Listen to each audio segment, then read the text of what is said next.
Faith is the beginning of the triumphant life, but knowledge is its consummation.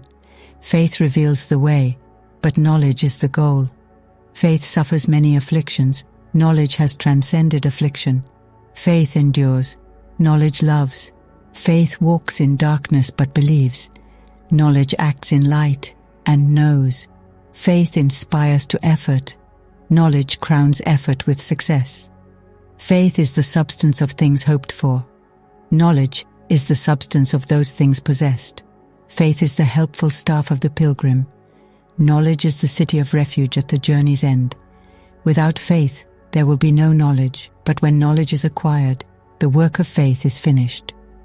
The life triumphant is a life of knowledge, and by knowledge is meant not book learning, but life learning, not superficial facts committed to memory, but the deep facts and truths of life, grasped and comprehended. Apart from this knowledge, there is no victory for man, no rest for his weary feet, no refuge for his aching heart. There is no salvation for the foolish, except by becoming wise. There is no salvation for the sinful, except by becoming pure. There is no liberation for man from the turmoil and troubles of life, but through divine knowledge reached by the pathway of a pure and blameless life. Nowhere is there permanent peace, except in an enlightened condition of mind, and a pure life and an enlightened mind are identical. But there is salvation for the foolish, because wisdom can be acquired. There is salvation for the sinful, because purity can be embraced. There is liberation for all men from the troubles and turmoil of life, because whosoever wills to do so, whether rich or poor, learned or unlearned, can enter the lowly way of blamelessness, which leads to perfect knowledge. And because of this, that there is deliverance for the captives and victory for the defeated, there is rejoicing in the high places, and the universe is glad. The man of knowledge, being victorious over himself, is victorious over sin, over evil, over all the disharmonies of life. Out of the old mind, marred by sin and sorrow, he has framed a new mind glorified by purity and peace. He has died out of the old world of evil, and is reborn in a new world where love and faultless law prevail, where evil is not, and he has become deathless in immortal good. Anxiety and fear, grief and lamentation, disappointment and regret, wretchedness and remorse, these things have no part in the world of the wise. They are the shadowy inhabitants of the world of self, and cannot thrive, nay, they are seen to have no substantiality in the light of wisdom. The dark things of life are the dark conditions of a mind not yet illuminated by the light of wisdom. They follow self as the shadow of substance. Where selfish desires go, there they follow. Where sin is, there they are. There is no rest in self. There is no light in self. And where the flames of turbulent passions and fires of consuming desires are rife, the cool airs of wisdom and peace are not felt. Safety and assurance, happiness and repose, satisfaction and contentment, joy and peace, these are the abiding possessions of the wise, earned by right of self-conquest, the results of righteousness, the wages of a blameless life. The substance of a right life is enlightenment, knowledge, and the spirit of knowledge is peace. To be victorious over self in all the issues of life is to know life as it is in reality, and not as it appears in the nightmare of self. It is to be in peace in all passages, and not to be stricken with trouble and grief in the common happenings of life.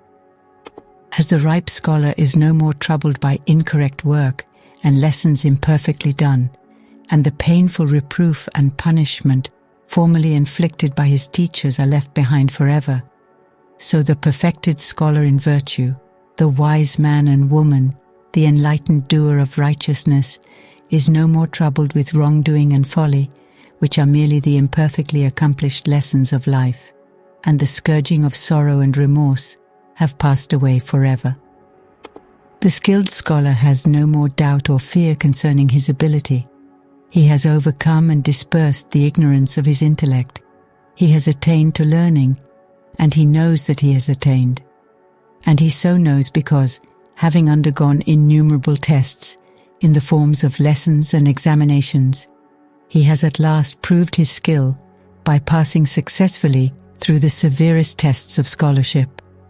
And now he no longer fears, but rejoices when severe tests are applied to prove his ability. He is capable, confident, and glad. Even so, the skilled doer of righteousness is no more troubled with doubt and fear concerning his destiny. He has overcome and dispersed the ignorance of his heart. He has attained to wisdom, and he knows that he has attained. And he so knows because where he formerly failed, and fell when tested by the wrong conduct of others, he now maintains his patience and calmness under the severest tests of accusation and reproof.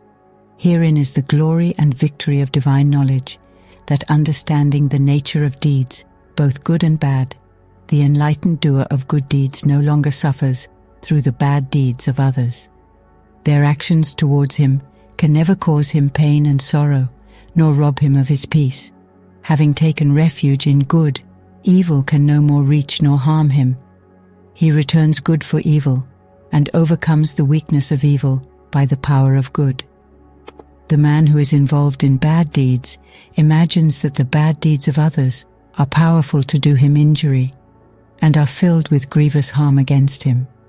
He is stung with pain and overwhelmed with sorrow, not for his own bad deeds, but for the wrong deeds of others. Involved in ignorance, he has no spiritual strength, no refuge, and no abiding peace. The man victorious over self is the true seer.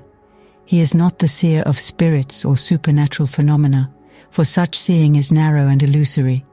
He is the seer of life as it is, both in its particular aspects and in its divine principles. The seer of the spiritual universe of cosmic law, cosmic love, and cosmic liberty. The man of knowledge and victory, who has shaken off the painful dreams of self, has awakened with a new vision which beholds a new and glorified universe. He is the seer of the eternal, and is blessed with perfect love and endless peace. He is lifted far above all sordid desires, narrow aims, and selfish love and hate. And being so lifted up, he perceives the lawful course of things, and does not grieve when overtaken by the inevitable. He is above the world of sorrow, not because he has become cold and cruel, but because he abides in a love where no thought of self can enter, and where the well-being of others is all in all. He is sorrowless because he is selfless.